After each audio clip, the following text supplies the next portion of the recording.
Hello everyone. आज हम करेंगे क्वेश्चन नंबर 4। कल हमने 3 क्वेश्चन किए थे। दिए गए विकल्पों में से भिन्न आकृति को चुनिए। इसमें टोटल 4 आकृति दी हुई हैं। इसमें से जो 3 आकृति हैं वो किसी भी तरह से सेम है, किसी ना किसी तरीके से। एक जो है वो अलग है। तो हमें इसमें देखना है कि जो अलग आकृति है वो कौन सी है। सबसे पहले देखेंगे ऑप्शन ए। इसके अंदर सभी सरल रेखाएं हैं। ये देखिए आप, एक आकृति अंदर की तरफ बनी हुई है और एक है बाहर की तरफ। तो जो अंदर की तरफ है उसके अंदर सरल रेखाएं हम काउंट करेंगे। ऊपर से काउंट करेंगे, यहाँ से 1 2 3 4 5। इसी तरह से जो बाहर की साइड है उसको काउंट करेंगे, 1 2 3 4 5 6। तो जो इसमें अंदर की तरफ एक आकृति है उसके अंदर टोटल 5 रेखाएं हैं और जो बाहर की तरफ है उसके अंदर है 6। इसी तरह ऑप्शन बी में अंदर की तरफ देखेंगे 1 2 3 4। बाहर की तरफ देखेंगे 1 2 3 4 5। इसी तरह ऑप्शन सी में अंदर की तरफ है 1 2 3 4 और बाहर देखेंगे 1 2 3 4 5 6। ऑप्शन ए में देखिए आप, जो अंदर की तरफ है वो 5 रेखाएं हैं और जो बाहर है वो उससे एक ज़्यादा है, 6। इसी तरह ऑप्शन बी में अंदर की तरफ 4 हैं और जो बाहर की तरफ है एक ज़्यादा, 5। लेकिन ऑप्शन सी में ऐसा नहीं है। ऑप्शन सी में अंदर की तरफ तो है 4 और बाहर की तरफ है इसमें 6। ऑप्शन डी देखेंगे। ऑप्शन डी में अंदर त्रिभुज है, 3 रेखाएं हैं, 1 2 3 और बाहर जो है वो 4 है, 1 2 3 4। तो इन सभी में ऑप्शन ए में, बी में और डी में जितनी रेखाएं अंदर की तरफ बनी हुई हैं उससे एक ज़्यादा बाहर की तरफ है। लेकिन ऑप्शन सी में ऐसा नहीं है। ऑप्शन सी में अंदर की तरफ 4 हैं और बाहर की तरफ हम देखेंगे तो 6 रेखाएं हैं। तो जो ये एक आकृति है वो इन तीनों से अलग है। तो इसका आंसर हो जाएगा ऑप्शन सी।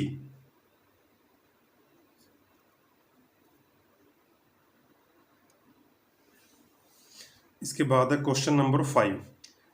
इसमें भी वही दिए गए विकल्पों में से भिन्न आकृति को चुनिए। 4 आकृति हैं, ए बी सी और डी। इसमें हम देखेंगे कि इसमें हमें कुछ निशान दिए गए हैं। जैसे इसमें प्लस और मल्टीप्लाई के निशान है, ये प्लस है ये मल्टीप्लाई है। सभी में ऐसे है, plus multiply plus multiply plus multiply. या हम कह सकते हैं कि ये जमा के निशान है और ये गुणा के निशान है। अब हम ऑप्शन ए में देखेंगे। ऑप्शन ए में प्लस के जो निशान है वो हैं 1 2 3 और जो गुणा के निशान है मल्टीप्लाई के वो हैं 2, 1 और 1 2। टोटल 5 निशान है एक के अंदर। इसी तरह ऑप्शन बी में हम देखेंगे जो प्लस के निशान है वो हैं 1 2 3 और जो गुणा के निशान दिए गए हैं वो हैं इसके अंदर मल्टीप्लाई के 1 और 1 2। ऑप्शन सी में भी ऐसे ही है, प्लस के 1 2 3 और मल्टीप्लाई के 1 2 दो निशान हैं। ऑप्शन डी में हम देखेंगे कि प्लस के जो निशान है वो 2 हैं और जबकि मल्टीप्लाई के गुणा के निशान जो है वो 3 है, 1 2 3।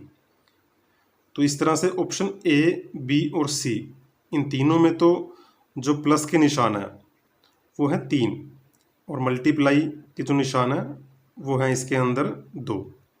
लेकिन सभी में ऐसे है, ए में भी ऐसे है, बी में भी और सी में भी। लेकिन जो डी है, डी के अंदर आप देखेंगे तो जो प्लस के निशान है वो सिर्फ 2 हैं और जो मल्टीप्लाई के हैं वो 3 हैं। तो इसका आंसर हो जाएगा ऑप्शन डी। हमें एक अलग देखना है, तो ये जो आकृति है इन तीनों से अलग है।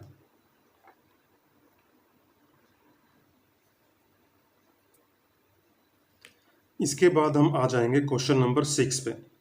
दिए गए विकल्पों में से भिन्न आकृति को चुनिए। ऑप्शन ए बी सी और डी। इसमें आप देखें कि 4 अलग अलग आकृति दी हुई हैं। राउंड शेप है, एक एरो का निशान है और अंदर 2 आकृति हैं अलग अलग। इसमें भी एक राउंड शेप है, एरो का निशान है। सेम सभी में यही है, राउंड शेप एरो का निशान। और उसके अंदर एक वृत्त और एक स्टार दिया हुआ है सभी के अंदर।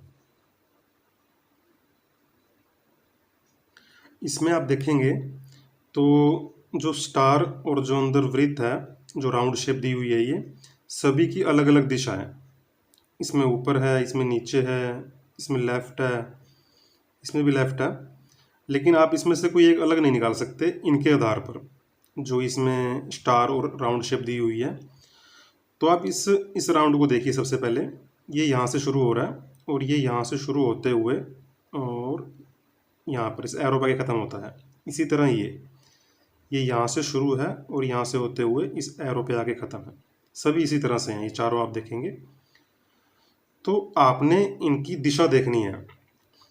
इससे पहले मैं आपको एक बात और बता देता हूँ।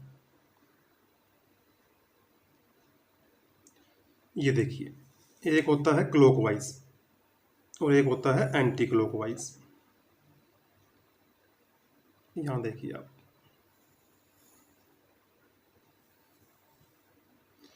क्लॉक जो आपने देखी होगी, जो क्लॉक है वो इधर से इधर राउंड करती है, यहाँ से होती हुई ऐसे।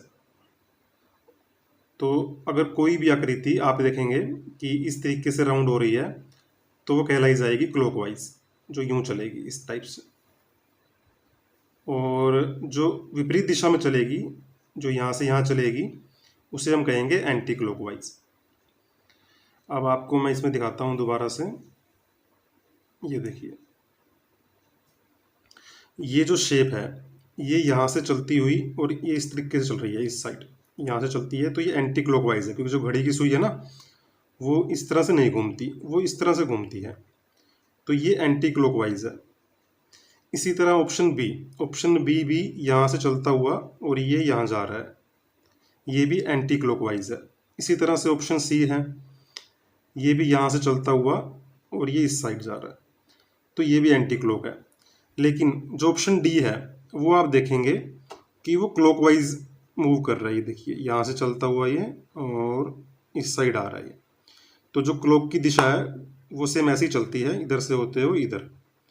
तो जो इसका आंसर हो जाएगा वो हो जाएगा ऑप्शन डी। ये तीनों जो शेप हैं ये एंटी क्लॉकवाइज है, मतलब घड़ी की दिशा के विपरीत।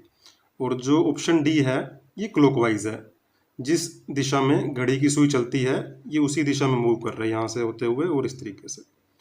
जो भी शेप या आप देखेंगे जो घड़ी की सुई है वो मूव करती है तो वो इस तरीके से मूव करती है ऐसे। और अगर कोई चीज़ ऐसे मूव कर रही है विपरीत साइड में तो उसे हम बोलेंगे एंटी क्लॉकवाइज। तो ये तीनों जो आकृति हैं ये एंटी क्लॉकवाइज हैं और जो ऑप्शन डी है वो क्लॉकवाइज है। तो इसका आंसर हो जाएगा ऑप्शन डी।